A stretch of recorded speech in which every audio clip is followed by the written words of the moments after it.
Hello students, today we'll solve the exam paper of Cost Accounting BCom Part 2 Examination 2020 जिसकी unit 4 हम discuss कर चुके हैं. Today will discuss unit 5th जिसका first practical question है that is calculate the labour variance from the following. आपको standard wages और actual wages given है ग्रेड ए और ग्रेड बी की. आपको बजटेड टीम आवर्स और एक्चुअल टीम आवर्स गिवन है. नेक्स्ट ग्रॉस प्रोडक्शन 5000 यूनिट्स है. स्टैंडर्ड लॉस है 20%. एक्चुअल लॉस है आपका 900 यूनिट्स का. सो फर्स्ट देखिए, आपको यहाँ पे ग्रॉस प्रोडक्शन आपको गिवन है 5000 यूनिट्स का. स्टैंडर्ड इनपुट जिसमें से आपको लॉस होगा कितना परसेंट हो रहा है इसका 20%. तो इसका 20% हो गया तो आपका स्टैंडर्ड आउटपुट कितना हो गया 4000 यूनिट्स का. नेक्स्ट अब आपको इसमें एक्चुअल के बारे में इंफॉर्मेशन है. 5000 यूनिट्स का इनपुट है एक्चुअल में भी और लॉस कितना हो रहा है 900 यूनिट्स का हो रहा है. तो एक्चुअल आउटपुट कितना हो गया है आपका that is 4100. So first of all we will calculate standard hours for actual output. Now we will calculate standard hours या स्टैंडर्ड टाइम और एक्चुअल आवर्स और एक्चुअल टाइम्स. तो कैटेगरीज आपके पास 2 है that is grade 1 and grade 2. और standard time calculate करेंगे तो number of workers multiply by time. तो नंबर ऑफ वर्कर्स आपको गिवन है 90 और 60 क्वेश्चन में. और बजटेड आवर्स कितने हैं 1000. तो स्टैंडर्ड टाइम आप इसको मल्टीप्लाई करके कैलकुलेट कर लिया आपने. इन दोनों को ऐड किया तो आपका स्टैंडर्ड आवर्स कितने हो गए 1,50,000 आवर्स. नाउ एक्चुअल टाइम उसके लिए आपको वर्कर्स गिवन है 80 और 70 multiply by actual time given है दैट इज 900 आवर्स. तो ये आपने कैलकुलेट कर लिया है एक्चुअल टाइम. इससे कितनी यूनिट्स प्रिपेयर की थी आपने 4000 यूनिट्स प्रिपेयर की थी और एक्चुअली आपने कितनी की है 4100. तो अब आप इन स्टैंडर्ड आवर्स को कैसे कन्वर्ट करेंगे इस एक्चुअल आउटपुट के लिए कन्वर्ट करेंगे. तो देखिए standard hours divided by standard output multiply by actual output. Standard our grade A का 90,000 आपने कैलकुलेट किया था. Standard output 4000 multiply by actual output. तो वैल्यू आ गई 92,250 आवर्स लगे हैं आपको कितनी यूनिट्स बनाने में 4100 यूनिट्स बनाने में. और ग्रेड बी में ये आ गए इसके स्टैंडर्ड आवर्स जो ऊपर कैलकुलेट हुए थे divided by 4000 that is standard output multiply by actual output.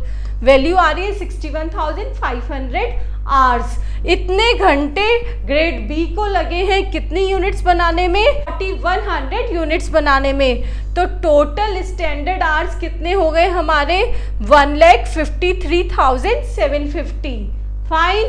Now we will calculate the TSC और TAC. TSC total standard cost और TAC total actual cost. और स्टैंडर्ड कॉस्ट कैसे निकलेगी स्टैंडर्ड आवर्स. ये स्टैंडर्ड टाइम ही क्या है हमारा standard hours multiply by standard rate. Time को रेट से मल्टीप्लाई कर देंगे तो स्टैंडर्ड कॉस्ट आ जाएगी. इसमें भी टाइम को रेट से मल्टीप्लाई कर देंगे तो एक्चुअल कॉस्ट आ जाएगी. ये स्टैंडर्ड टाइम हमने अभी ऊपर कैलकुलेट किया है एक्चुअल आउटपुट के लिए वो ही लेना है. स्टैंडर्ड रेट आपको क्वेश्चन में गिवन है 2 और 3 इनको मल्टीप्लाई कर दिया और इधर इसका टोटल आ गया है. ऐसे ही एक्चुअल टाइम आपने ऊपर कैलकुलेट किया था वो लिख दिया multiply by actual rate. Find. तो ये हो गया आपका TAC टोटल. आपको अब रिवाइज्ड स्टैंडर्ड टाइम की भी ज़रूरत पड़ेगी. तो इसके लिए हमारा फॉर्मूला क्या होगा standard hours of particular grade divided by total standard hours multiply by total actual hours.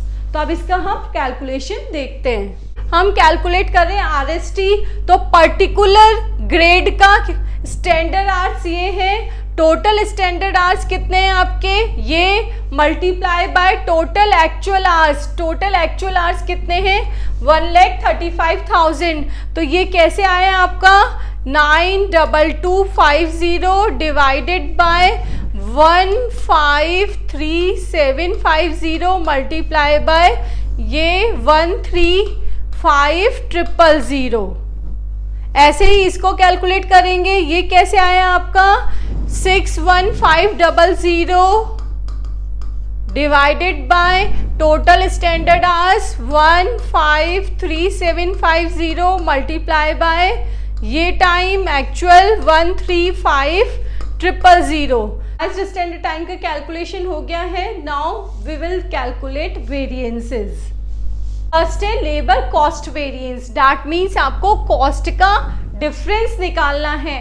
तो कॉस्ट आपके पास कौन सी है? First is total standard cost, second is total actual cost. तो standard cost minus total actual cost जो ऊपर calculate की थी, आपकी वैल्यू आ रही है 63,000 रुपीज फेवरेबल।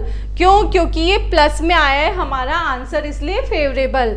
नेक्स्ट है लेबर रेट वेरिएंस। अब इसमें हमें किस में डिफरेंस निकालना है? रेट में निकालना है। तो यहाँ अंदर क्या आ जाएगी? रेट आ जाएगी। Standard rate minus actual rate multiply by actual time. Grade A और ग्रेड बी का एक्चुअल टाइम आपने ऊपर टेबल में कैलकुलेट कर दिया है। स्टैंडर्ड रेट और एक्चुअल रेट भी आपने ऊपर लिख रखी है। इसको भी आप सॉल्व करेंगे तो वैल्यू क्या आ जाएगी आपकी 27,000 रुपीज फेवरेबल। फेवरेबल इसलिए क्योंकि आपका आंसर प्लस में आ रहा है। 63,000 हमारे प्लस के हैं माइनस 36,000। नेक्स्ट है लेबर एफिशिएंसी वेरिएंस। अब इसमें हमने डिफरेंस किस में निकालना है? एफिशिएंसी टाइम में निकालना है। तो ब्रैकेट के अंदर क्या आ जाता है? टाइम आ जाता है। Standard time minus actual time. अब उसको आपको किससे मल्टीप्लाई करना होता है? स्टैंडर्ड रेट से मल्टीप्लाई करना होता है। ग्रेड ए और ग्रेड बी की स्टैंडर्ड रेट क्वेश्चन में गिवन है। ये टाइम हम कैलकुलेट कर चुके हैं। स्टैंडर्ड टाइम दोनों का इधर लिख दिया, एक्चुअल टाइम लिख दिया। इसको सॉल्व किया, वैल्यू आ रही है 36,000 फेवरेबल। प्लस में आ रहा है क्योंकि बड़ी वैल्यू इसकी है। नेक्स्ट है लेबर रिवाइज्ड एफिशिएंसी वेरिएंस। अब इसमें आपको डिफरेंस किस में निकालना है? रिवाइज्ड एफिशिएंसी में, रिवाइज्ड टाइम में। तो अब ब्रैकेट में क्या आ जाएगा? Standard time minus revised standard time multiply by standard rate. Standard rate आपको क्वेश्चन में गिवन है, स्टैंडर्ड टाइम आपने निकाल लिया है, रिवाइज्ड स्टैंडर्ड टाइम भी हमने कैलकुलेट कर लिया है। इसको सॉल्व किया तो इधर देखिए वैल्यू कितनी आ रही है? 45,000 favourable. Next is labour mix variance. देखिए लेबर रिवाइज्ड एफिशिएंसी वेरिएंस में आपने कंपैरिजन किया था स्टैंडर्ड टाइम और रिवाइज्ड स्टैंडर्ड टाइम का, लेकिन जो लेबर मिक्स वेरिएंस है उसमें हम कैलकुलेट करेंगे difference between revised standard time और एक्चुअल टाइम के। ठीक है, तो यहाँ पे ब्रैकेट में आ गया revised standard time minus actual time multiply by S R. सारी वैल्यूज को आपने सब्सटीट्यूट कर दिया। ये सब हमने टेबल से ले ली थी। वैल्यू आ रही है हमारी 9,000। Next is labour yield variance. That means अब डिफरेंस निकालना है यील्ड में, और यील्ड किस में? एक्चुअल यील्ड और स्टैंडर्ड यील्ड में। तो actual yield minus standard yield, और बाहर क्या आ जाएगा? Standard cost for per hour, प्रति घंटे की स्टैंडर्ड रेट। तो इसको हमें कैलकुलेट करना होगा। अब देखिए उसके लिए क्या फॉर्मूला है? Standard cost divided by standard output. तो स्टैंडर्ड कॉस्ट आपकी कितनी आ रही थी? Divided by standard output, per unit आपकी स्टैंडर्ड कॉस्ट आ चुकी है। तो प्रति घंटा स्टैंडर्ड कॉस्ट है आपकी 90 rupees multiply by actual yield और स्टैंडर्ड यील्ड। एक्चुअल यील्ड आपका कितना आया था? 4100। स्टैंडर्ड यील्ड इसका कैलकुलेशन ये रहा। तो स्टैंडर्ड आउटपुट आपको कितना गिवन था? 4000। कितने स्टैंडर्ड आवर्स से मिले हुआ था? जो आपने फर्स्ट स्टार्टिंग में मल्टीप्लाई करके निकाला था वो थे आपके 150,100 मल्टीप्लाई बाय एक्चुअल आवर्स। तो आपकी स्टैंडर्ड यील्ड कितना आ गया? 3600 यूनिट्स। 3600 यूनिट्स को यहाँ सब्सटीट्यूट कर देंगे, वैल्यू कितनी आ जाएगी आपकी? 45,000 फेवरेबल। द वेरिफिकेशन जैसा कि आपको पता है कॉस्ट वेरिएंस किसके इक्वल होता है, rate variance plus efficiency variance के।